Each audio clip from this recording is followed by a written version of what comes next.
Hello guys, আমরা আজকে mister বিস্টের একটা নতুন চ্যালেঞ্জ ভিডিও দেখব, যেখানে মিস্টার বিস্ট 5টা জায়গায় সার্ভাইভ করবে। চলুন বেশি দেরি না করে ভিডিওতে যাওয়া যাক।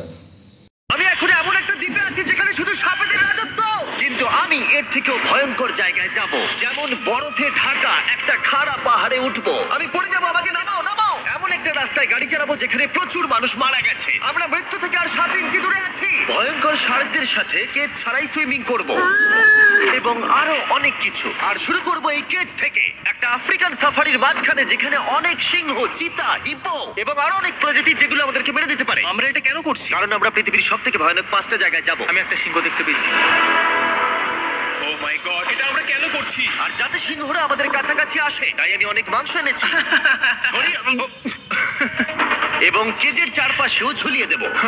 ভাই, আমরা বেঁচে ফিরবো তো? কিন্তু আসলে যে কারণে এই জায়গাটা বেশি ভয়ঙ্কর, সেটা হলো সূর্য ডুবে যাবার পরে আমরা দেখতে পাই না, কিন্তু ওরা দেখতে পায়। জিমি, ওদিকে দুটো সিংহ রয়েছে। এই শব্দটা তো কন্ডারের মতো লাগছে। না, এটা বিশাল ভাই। সবকিছু রাতে বেরোয় কেন? ভাই, আমাদের সিংহরা পুরো ঘিরে ধরেছে। আমাদের থেকে মাত্র 20 ফুট দূরে রয়েছে ওরা। সিংহগুলো আমাদের চারপাশে ঘুরেই যাচ্ছিল। আমরা হয়তো এই ভিডিওটা করতে গিয়ে মারাই যাবো। আর এটা তো সবে শুরু, কারণ এই ভিডিওতে পরের জায়গাগুলো আগের জায়গার থেকে আরো অনেক বেশি ভয়ানক হতে চলেছে। শেষে থাকবে এমন একটা দ্বীপ যেটা সম্পূর্ণ বিষাক্ত সাপে ভরা। আর এবার আমরা আইস ক্লাইম্ব করব একটা বিশাল ভয়ানক ঠান্ডায় জমে যাওয়া জলপ্রপাত। এখান থেকে ফিরে আসার কোনো উপায় নেই। এই দুটোর মধ্যে যে কোনো একটা পথ দিয়ে এই বিশাল খাড়া পাহাড়ে উঠতে হবে এই ব্লেডেড বুটস আর এই আইস পিক্সের সাহায্যে। আমার জীবনে করা এটা সব থেকে ভয়ানক জিনিস। আমার জন্য প্রার্থনা করো। জিমি, তুমি চাও আমরা এই পাহাড়টা চড়ে উপরে উঠি? হ্যাঁ, এটা অসম্ভব। সত্যি কথা বলতে আমার মনেই হচ্ছিল না এটা আমরা করতে পারবো। তারপর নোলানের সাথে যা হলো তাতে আমরা আরো বেশি ভয় পেয়ে গেলাম। আমি পারবো না বন্ধুরা, একটু দাঁড়াও। আমি বেরিয়ে যাচ্ছি, আমি পারবো। তুমি হাল ছাড়তে পারো না। না, আমি পারবো না। আমার বিশ্বাসই হচ্ছে না নোলান এটা করবে। সত্যি ভাবিনি। নোলান কুইট করলো। আমরা কিন্তু প্রায় উপরের দিকে রয়েছি। তোমরা এখন হাফ অব্দি এসেছো। ও জিমি, নিচের দিকে দেখো না। ও মাই গড। যত উঠছি তত খাড়া হচ্ছে। আমার পা, আমি গ্রিপ পাচ্ছি না। ও ও ও, আরে তুমি পড়ে যাচ্ছিলে। ও মাই গড, আমি টপটা দেখতে পাচ্ছি জিমি। এটা আমার করা সব থেকে ভয়ানক জিনিস। আহ, এটা আমি পারবোই। আমাকে উপরে উঠতেই হবে। দেখাও এটা কতটা খাড়া। প্রায় এসেই গেছি, হাল ছাড়লে হবে না। আর 10% বাকি। আমি এখন কাঁদতেও পারছি না। যদিও এসব করা আমার একেবারেই উচিত নয়, তুমি প্রায় এসেই গেছো জিমি। তবু আমি কোনো মতে এই জলপ্রপাতের উপরে উঠতে পারলাম। আমরা পেরেছি ভাই। আমরা পেরেছি। আহ, কিন্তু আমার মনে হয় নোলান একদম ঠিক করেছে। কিন্তু এবার আমরা দেখবো নোলান লিস্টের 3rd প্লেসে গিয়ে কি করে, যেটা অবস্থিত বলিভিয়ায়। সেখানকার ডেথ রোডে আমরা ড্রাইভ করব। আর এখন আমরা রয়েছে পৃথিবীর সব থেকে বিপজ্জনক রাস্তায়। এই জায়গাটা যে কোনো স্কাই স্ক্রিপারের থেকে অনেক বড়। আমি বুঝতে পারছি না আমরা কেন এখানে এলাম। মিথ্যে বলছি না, এই রাস্তায় অনেকজন মারা যাওয়ার কারণে এই রাস্তাটা এক যুগ আগেই বন্ধ করে দেওয়া হয়েছিল। এই রাস্তায় গড়ে প্রতি বছর 300 জন মারা যেত। কিন্তু আমাদের কাছে গভর্নমেন্ট পারমিশন রয়েছে, তাই আমরা এই রাস্তা দিয়ে যেতে পারি। পারমিশন না পেলে খুব ভালো হতো। চিন্তা করো না, কিছু হবে না, না। আমার তো চিন্তা হচ্ছে। এবার বুঝতে পারছি কেন ডেথ রোড বলে। কিন্তু তুমি এমন চালাচ্ছ জানো এটা খুব সাধারণ রোড। ও। দেখো, তোমার জীবন আমার হাতে রয়েছে, তাই তুমি এরকম না, বলো তোমার না। জীবন আমার হাতে রয়েছে। দেখো স্টিয়ারিংটা মনে হচ্ছে কি এখান থেকে হাত সরিও না। আমরা এখন মৃত্যু থেকে মাত্র 7 ইঞ্চি দূরে আছি। আমরা খাদের খুব কাছে রয়েছি। সাবধানে সাবধানে সাবধানে। কি ও মাই flash করছে? গড, আমার লাইফ ফ্ল্যাশ করছে। ফ্ল্যাশ করেই যাচ্ছে আচ্ছা, বারবার। আর যদি তোমরা ভাবো এটাই সব থেকে বিপজ্জনক, তাহলে বলে রাখি আমাদের রাস্তায় আরো 3টে বিপজ্জনক স্পট বাকি আছে। রাস্তা আস্তে আস্তে আরো সরু হয়ে যাচ্ছে। এই জায়গাটা কিন্তু খুব সাবধানে চালিও। Oh God! দেখো, ওই জায়গাটার টায়ার কিন্তু মাটিতে থাকবে না, দেখতে পাচ্ছ? হ্যাঁ, সেটা আমি দেখতে পাচ্ছি। ও মাই গড, দেখো খাদটা ও, কতটা দাঁড়াও। গভীর। নোলান, তুমি কি একটু গাইড করতে পারবে? অবশ্যই, গাড়ি থেকে নামতে পারলে খুবই খুশি হব। ও দেখো পড়ে যেও না ভাই। এটা কি? একবার দেখো খাদটা কতটা গভীর। সত্যি অনেক গভীর। এখান থেকে একটা হ্যাঁ, এখান থেকে আমাকে বার করো। ঠিক আছে। এটা তো পাগলামো ভাই। আমাদের গাড়িটা খাদের একেবারে কিনারায়। গাড়ির চাকা এই গভীর খাদের একদম পাশ দিয়ে যাচ্ছে। এটা পাগলামো। সাবধানে, এই জায়গাটা ঢালও রয়েছে আর খুব স্লিপও আছে। এগিয়ে এসো। নোলান তুমি একেবারেই ডিরেকশন দিতে পারো না। আসলে আমি এখন চেষ্টা করছি গাড়ি থেকে বাইরে থাকার, অত ভালো ডিরেকশন আমি দিতে পারি না। তুমি ভিতরে ঢুকে পড়ো, কিচ্ছু পারছো না তুমি। ঠিক আছে। তাড়াতাড়ি বসো, এবার আমি স্পিড তুলবো। নোলান তুমি কি জানো এই রাইডে কি করলে বেশি মজা হবে? কি? আমাদের brand new festival creamy peanut butter cup খেলে। ও আমি ভাবলাম তুমি বলবে গাড়ি আসতে চালালে। না, ও মাই গড। অনেকটাই বেড়ে যাচ্ছে, সামনে ঠিকঠাক দেখা যাচ্ছে না। রাস্তার বেশ কিছু অংশ একেবারেই সাধারণ, কিন্তু বলিভিয়াতে ওয়েদার খুব তাড়াতাড়ি চেঞ্জ হবার কারণে হঠাৎ প্রচুর কুয়াশা মৃত্যুদূত হিসেবে সামনে চলে আসে। আরে দাঁড়াও দাঁড়াও দাঁড়াও দাঁড়াও দাঁড়াও দাঁড়াও, আমরা ধারে চলে এসেছি। আমি ভালো করেছি তো? না, আরেকটু হলে কিন্তু আমরা পড়ে যেতাম, খাদের খুব কাছে আছি। ঠিক আছে, তাহলে এদিক দিয়ে বের করি। ঠিক আছে, একটু দূর দিয়ে চলো। আরে ঠিক আছে। ওটা কিসের আওয়াজ হচ্ছে? আমরা অনেক কাছ দিয়ে যাচ্ছি। আমি ভাবলাম সবকিছু একসাথে মিক্স করি আর বের করি আমাদের নিজেদের ফেস্টিভ্যালস কাপ। এই কাপের সব থেকে ভালো জিনিস হলো আমরা পিনাট বাটার জার থেকে সরাসরি বের করে ইউজ করি। দেখো কতটা জ্যাব আছে, এটা দারুণ খেতে। এছাড়াও এর মধ্যে আমরা ফেস্টিভ্যালস চকলেট দিয়েছি। তোমরা হয়তো জানো না, ফেস্টিভ্যালস এর কৃষকদের আমরা যথেষ্ট পারিশ্রমিক দিই। আমরা ফেয়ার ট্রেড সার্টিফাইড বিন ব্যবহার করি। আমরা একেবারেই শিশু শ্রমিক সমর্থন করি না। ও মাই গড, এই তিনটে জিনিসই কোনো আমেরিকান চকলেট কোম্পানি করে না।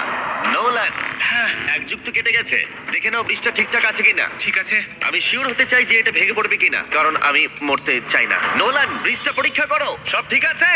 হ্যাঁ ঠিক আছে। বিগ চকলেট তাদের কৃষকদের মজুরি কম দেয় আর শিশুদের দিয়ে কাজ করায়। শুধুমাত্র পশ্চিম আফ্রিকাতেই লক্ষ লক্ষ শিশু শ্রমিক রয়েছে যারা কোকো ফার্মে কাজ করে। তাই তোমাদের এটা খাওয়া উচিত শুধুমাত্র স্বাদে দারুণ বলেই নয়, বরং চকলেট ইন্ডাস্ট্রিকে একটা বার্তা দেওয়ার জন্য। তোমাদের কৃষকদের যথেষ্ট পারিশ্রমিক দাও আর শিশু শ্রমিক প্রতিকার করো।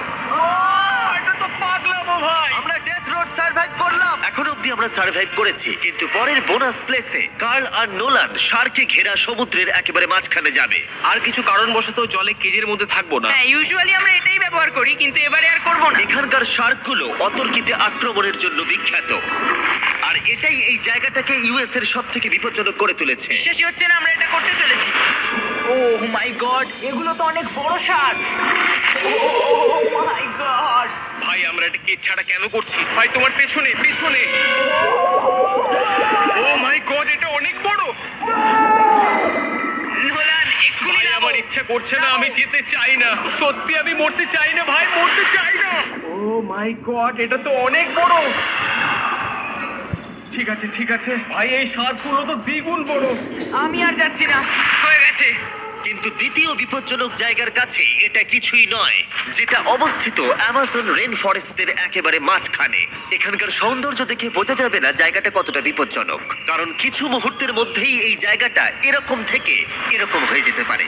একটু ঝড় বৃষ্টি হলেই এখানে জলস্রোত নেমে আসে এবং গোটা এলাকা ভাসিয়ে দেয়। আর আজকে আমরা দেখব গোকটা ক্যাটারাক্ট ওয়াটারফল, যেখানে জলস্রোত নেমে আসছে 1000 ফুট ওপর থেকে নিচে জলাশয়ের মধ্যে। আর এই মেঘলা দিনে আমার সাথে এসেছে এই যে এরা। এ হলো হেজ, 70 দিন জঙ্গলে কাটিয়েছিল। এ হলো বেলি, যে কিউবে 100 দিন কাটিয়েছিল। আমরা এখন অনেক ভয়ঙ্কর জিনিস করতে চলেছি, যেখানে মৃত্যুর সম্ভাবনাও আছে। না মানে সেটা এসো, ছিল এসো, না। এসো তোমরা, চলো যাওয়া যাক। আর অনেকক্ষণ পরে আরো অনেকক্ষণ পরে সাবধানে। সব থেকে পিচ্ছিল জায়গায় ট্রেক করা, বিশাল খাড়া জায়গায় যাওয়া যেখানে এখনো মানুষের পা পড়েনি। বেঁচে গেছি। আমরা শেষ পর্যন্ত গন্তব্যে এসে পৌঁছলাম। এটা একটা ওয়াটারফল, দেখতে পাচ্ছ তোমরা? Wow. মানে একবার যদি স্লিপ খেয়ে পড়ো লাগছে। তাহলে তোমরা শেষ। আর গাইডের সাহায্যে আমরা নদীটা সুরক্ষিতভাবে পার করলাম। এই দেখো, হুই! আর তারপরে আমরা কিছু দড়ি সংগ্রহ করলাম, যাতে আমরা ওয়াটারফলের নিচ অব্দি দেখতে পারি। নিচ দেখতে পাচ্ছো?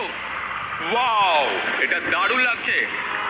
হা কিন্তু যেমনটা আমি আগে বলেছি, এই জায়গাটা দেখতে যতটা সুন্দর, এক মুহূর্তের ব্যবধানে এটা প্রচন্ড ভয়ঙ্কর হয়ে উঠতে পারে। এখন বিশাল পরিমাণে ঝড় বৃষ্টি শুরু হয়ে গেল। এই জন্যই এটাকে পৃথিবীর সব থেকে ডেঞ্জারাস প্লেস বলা হয়। এই ওয়াটারফলটা এখন আস্তে আস্তে অনেকটা ছড়িয়ে যাবে, অনেকটা জল বেড়ে যাবে, সবকিছু ভাসিয়ে দেবে। এখানে এখন জল অনেক বেড়ে যাবে আর আমাদের বেরোতে হবে। আমরা কি রোপগুলো ব্যবহার করে ওয়াটারফলের পাশ দিয়ে নিচে নামবো? না একদমই নয়, এটা খুবই বাজে আইডিয়া জিম। আমরা এখন জঙ্গলের মাঝে ফেসে গেছি, এটা তো বাজে ব্যাপার। কত রিস্ক আছে। জিমির দিক দিয়ে কিন্তু কাদা আসছে, অনেক কাদা। আর যে কোনো মুহূর্তে এখানে বাজও পড়তে পারি। আর সত্যি আমি চাই না তুমি মরে যাও। তাই আমাদের ইউটিউব ভিডিও এমার্জেন্সি অপারেশনে বদলে গেল। একটাই উপায় আমরা বেরোতে পারবো, একই পিচ্ছিল এবং খাড়া পথ দিয়ে আমাদের ফিরতে হবে। আর কিছুক্ষণ বৃষ্টি হলে এই জলস্রোত সবকিছু ভাসিয়ে দেবে। তোমরা দেখতে পাচ্ছ জলের পরিমাণ অনেকটা বেড়ে গেছে, আমাদের রাস্তাও ব্লক হয়ে গেছে। আমাদের এই দড়ির সাহায্যে বেরোতে হবে, অনেকটা সময় লাগছে। তোমাদের মনে আছে যখন আমি এই নদীটা পার করছিলাম আর হাসছিলাম? হুই! এখন আর একদম হাসি পাচ্ছে না। আমার সত্যি খুব ভয় করছে, যদি আমি পড়ে যাই। এই যে সেই ওয়াটারফল যেখানে আমি তলিয়ে যাব। জলের স্রোত দেখো, মানে দেখো, আমি মজা করছি না। এই দড়িটা ধরো আর নিজেকে ঠেলে উপরের দিকে ওঠো। আমাকে মরতে দিও না। আর অনেকক্ষণ পরে জল আর কাদার বন্যায় ট্রেকিং করে আমরা এই পাহাড় থেকে প্রাণে বেঁচে ফিরলাম। এখন আমরা পৃথিবীর সব থেকে মারাত্মক জায়গায় যেতে চলেছি। আমাদের লিস্টে পৃথিবীর ভয়ঙ্করতম জায়গার মধ্যে 1 নম্বর। আর এই ভিডিওটা সব থেকে ভালোভাবে শেষ করার জন্য আমরা এসেছি পৃথিবীর সব থেকে বিপজ্জনক আইল্যান্ডে। কেন এমন আইল্যান্ডে যাচ্ছি যেখানে কিলিং মেশিন ভর্তি? মনে হয় আমরা মরবো। বাই। Bye bye. এখন থেকে অফিসিয়ালি আমরা কাল অবধি আছি। এটা সত্যি, আমরা পৃথিবীর সব থেকে বিপজ্জনক আইল্যান্ডে সারা রাত কাটাবো। আর আমাদের প্রতি পদক্ষেপে থাকবে অজস্র সাপ। শুধুমাত্র স্পেশালাইজড পোশাক আমাদের বাঁচাবে এই সমস্ত ভয়াবহ বিষধর সাপের হাত থেকে। যে কোনো জায়গায় সাপ থাকতে পারে, তাই না? হ্যাঁ, জিমি, কি হবে যদি কোনো সাপ আমাদেরকে কামড়ে দেয়? বেসিক্যালি যেই বিষ তোমাদের রক্তে এসে মিশবে, তোমাদের স্কিনের কালার চেঞ্জ হয়ে যাবে আর 1 ঘন্টার মধ্যে তোমরা মারা যাবে। এটা খুবই ভয়ের বিষয় যে আমি যে কোনো সেকেন্ডে মরে যেতে পারি। এটা পাগলামো ভাই। গোটা আইল্যান্ডটা কিলিং মেশিন দিয়ে ভর্তি। এটা কিন্তু দারুণ ব্যাপার। ওপর থেকে কিন্তু দারুণ লাগছে জায়গাটা। তুমি এখান থেকে পড়ে গেলে কিন্তু মরে যাবে। হ্যাঁ, সেটা আমি জানি। সবাই খুব সতর্ক থেকো। তোমরা হয়তো ভাববে স্নেক আইল্যান্ড নাম বলে এখানে হাজার হাজার সাপ ওপেন ঘুরে বেড়াবে, কিন্তু মাটিতে বসবাসকারী প্রাণীদের সাপগুলো মারার পরে ওরা এখন গাছের পাখিদের শিকার করে, কারণ এখন ওরাই একমাত্র জীবিত শিকার। এখন আমরা অফিসিয়ালি জঙ্গলে প্রবেশ করছি। যে কোনো মুহূর্তে সাপ গাছ থেকে লাফ দিয়ে আমাদেরকে কামড়াতে পারে। এতক্ষণ পায়ের চিন্তা করছিলাম, এখন তো গাছ থেকে সাপ পড়ারও আশঙ্কা রয়েছে। এটা পাগলামো ভাই। ও ও ও, এখানে একটা আছে, আমার মুখের সামনে ছিল। এই সমস্ত সাপেদের ধরে বিজ্ঞানীরা তাদের বিষ বের করবে, আর সেটা দিয়ে তারা অ্যান্টি ভেনম তৈরি করবে। তারা ওটা বিষধর। হ্যাঁ তার মানে ওটা আমায় কামড়ালে আমি মরে যাব। হ্যাঁ, ও, ও, ও, ও, ও! ভালো করে কিন্তু ধরে রাখবে। এটা একটা বাচ্চা। ও না না, এ তো হারিয়ে গেল। তুমি এটাকে ফেলে দিলে। না, পালিয়ে গেল। এটা পালিয়ে গেল। কিন্তু তুমি, মানুষটা সাপটাকে এমন ভাবে ফেললো যেন আমি আমার ফোন ফেলেছি। যত আমরা জঙ্গলের গভীরে ঢুকছি, ঝোপঝাড়গুলো খুব ঘন, আমি আমার সামনে 2 ফুটও দেখতে পাচ্ছি না। যে কোনো জায়গায় সাপ থাকতে পারে। আরো বেশি সাপ দেখতে পাচ্ছি। এখানে একটা ও, ও, ও। আর ওখানে একটা। এবার কিন্তু ছাড়বে না, ঠিক আছে? ঠিক আছে। তাড়াতাড়ি ভেতরে ঢুকিয়ে দাও। এই সাপের বিষ কতজন মানুষের জীবন বাঁচাতে পারে? প্রায় 1000 জনের। ও, এটা তো অসাধারণ। সারা বিশ্বের যত অ্যান্টিভেনম পাওয়া যায় তার 90% ব্রাজিল থেকেই পাওয়া যায়। তার মানে হলো যতগুলো সাপ আমরা ধরবো তত হাজার মানুষের জীবন বাঁচবে। জিমি, ওখানে আরেকটা সাপ রয়েছে। ও মাই গড, এটা তো বিশাল। আমরা অনেক খুঁজে পাচ্ছি, ওরা বাইরের দিকে তাই আসছে। দিনের বাকিটা সময় আমরা এই বিষাক্ত সাপগুলোকে ধরতে সাহায্য করলাম। এমনকি আমরা বিজ্ঞানীদের রিসার্চেও সাহায্য করলাম। দেখো, এই সাপটা মাটি থেকে 15 ফুট উপরে রয়েছে, আর সায়েন্টিস্টরা আমাদের গাছটাকে নাড়াতে বললো যাতে এটা নিচে পড়ে যায়। এই গাছগুলোর নিচে আমি কখনোই ক্যাম্পিং করব না। ও তো একটুও নড়ছে না। অনেকগুলো জীবন বাঁচাতে হলে আমাদের অ্যান্টিভেনম দরকার।